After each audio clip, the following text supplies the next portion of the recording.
Hello and welcome back to the channel, and welcome to episode 4 in the Sierra Nevada series.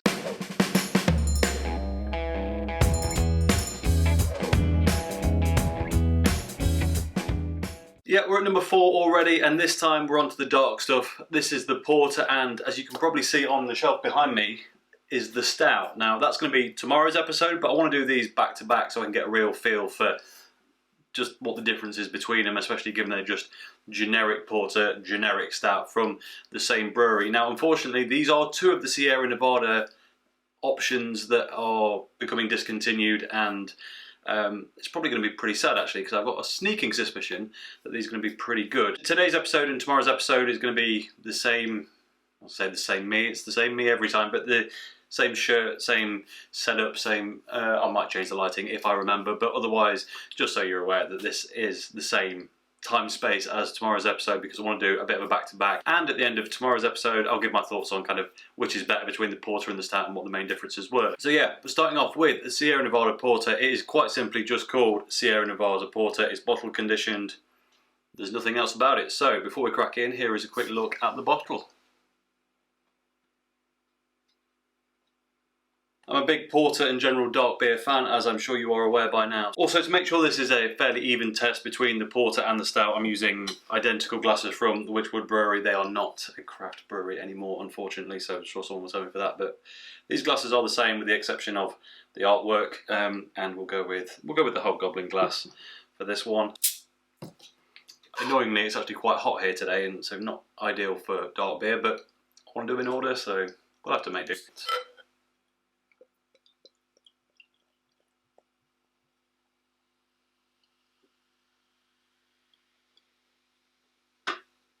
Quite lively, that one. Just going to let that settle down for a minute.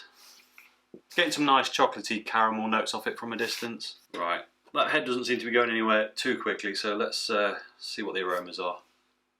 Big snap of kind of traditional British, not porter necessarily, more British best bitter, that real just generic, very beery aroma, which I know seems like a cop-out when doing a beer review to say it smells beery, but compared to a lot of beers at the minute that are more fruity or sweet or whatever. Now this is just straight home bitterness, malts, a little bit of hoppy character right in the back, a bit of treacly sweetness, biscuity. You know the bag. Maybe a little bit of coffee coming through now, but I'm not really sure that's true. A couple of brighter, grassier notes as well, which is not all that common for a porter, but they're very low down.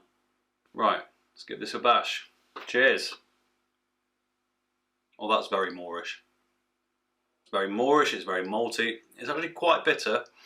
And the body's a little thin. I know it's a porter, not the stout, but even so, I mean, it's really not the darkest beer. If I touch that up to the light, I'm not going to say I can almost see through it, but it's distinctly brown rather than a deep black beer. Tastes good though. So,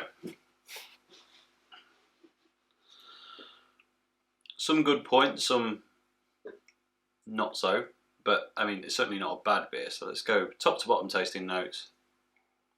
Initially a bit sweet, which switches into a tiny bit of bitterness almost straight away on the front of the tongue. That leads into a creamy, so it's just a slight touch of coffee, kind of coffee crema, but it doesn't hang around. It's not really coffee flavoured at all. And then you get hit with a big shove of nice toasty, biscuity malt.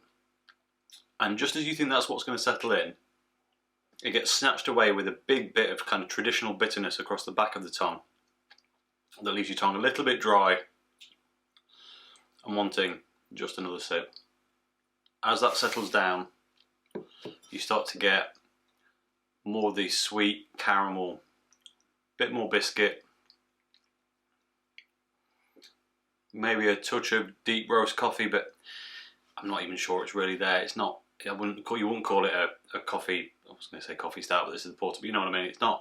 It's not really got a coffee note. Just something reminiscent of that dark, deep roast experience. That, by the way, there's no carbonation to it at all. It's flat as anything. The head is hanging around. I could session that for a long time. That is properly enjoyable, no frills, no nonsense, real beer, well balanced. Some may argue for a porter it's just a touch bitter, but not really, it just gives it a bit of an edge. Let's take a look at the bottle. Sierra Nevada Porter, bottle conditioned. Sierra Nevada Brewing Co., Chico, California and Mills River, North Carolina. Purest ingredients, finest quality, as it says on all of them. Porter.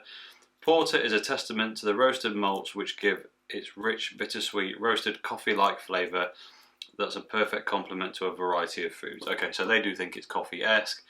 Let me just check what the best before is on this actually, given that this is one that's going out of 10th of the 9th, package 10th of the 9th last year, so, no, this is American dates though, isn't it? So packaged 9th of October last year, and typically beers like this have a year-long shelf life, so it's less than 6 months old, I think, roughly. 10, yeah, just, it's 5 months old this. So it shouldn't have lost much flavour in that time. Yeah, I'd say it's coffee-esque without being really coffee flavoured for me, but they still list it. It goes on to say, before Sierra Nevada was a reality, our nights were spent perfecting home brews and dreaming of starting a brewery. Back then, one of our favourites was a porter made with homemade malt roasted in our kitchen. Decades later, we still love the rich, bittersweet and roasted malt flavours of that original brew. So this is like a nod to their homebrew origins, which is a nice touch. And this kind of beer suits that really well. It has got a bit of that rustic vibe about it, and I think that's probably what makes it brilliant, to be honest. You don't want a super refined porter. A clean porter's not the one. That's not what it goes for. Usual government warnings: don't consume if pregnant. 5.6%. Also, 5.6% for a porter is not strong for a porter, but I can't think of many stronger than that. So I think it's on the upper edge. But I'm fine with that, that's properly good. Right, let's see if it's changed at all since we've been talking. Those freshy, grassy notes that I was talking about earlier, that are kind of right at the back but not very obvious, they've now transformed a little bit, and it's more like green, fresh coffee, if that makes sense, kind of the light roast stuff on the nose. When you get coffee with a few grassier notes in it, that's kind of what that's reminding me of. Yeah, definitely more coffee on the nose now. Okay. Settle down a bit more toffee, caramel, a bit sweeter in places, a bit more coffee roast on the end. Yeah, sometimes I can't tell whether it's because I've read the bottle or whether it has genuinely just changed with age. I do find that even when I'm just having a drink and not reviewing it and not looking at the bottle particularly, beer does tend to change quite a bit as you make your way down it. So I'm going to give myself the benefit of the doubt on that one and say that that is just the case. It's a little bit more coffee now. It's certainly not strong coffee. If you said you like porters and stouts but don't really like coffee stouts and that sort of thing, I wouldn't recommend avoiding this one. It's not especially coffee heavy. I think you could give this to someone who doesn't like coffee and they probably wouldn't pick it out necessarily. It just has some of that reminiscent deep roast coffee malt thing going on, and it's truly delicious. What else is there to say? I mean, don't know if you can tell if I do that what the colour is like. It looks very dark on the screen. You can get an idea there if I do that. Look, it's not the darkest of brews, but that, well, I may argue it only just falls into the porter category in terms of its profile, as in over a darker, best bitter. It's almost verging on a hybrid, but that's cracking.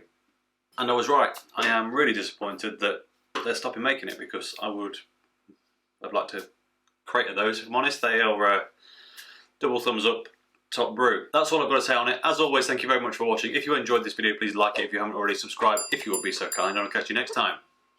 Cheers.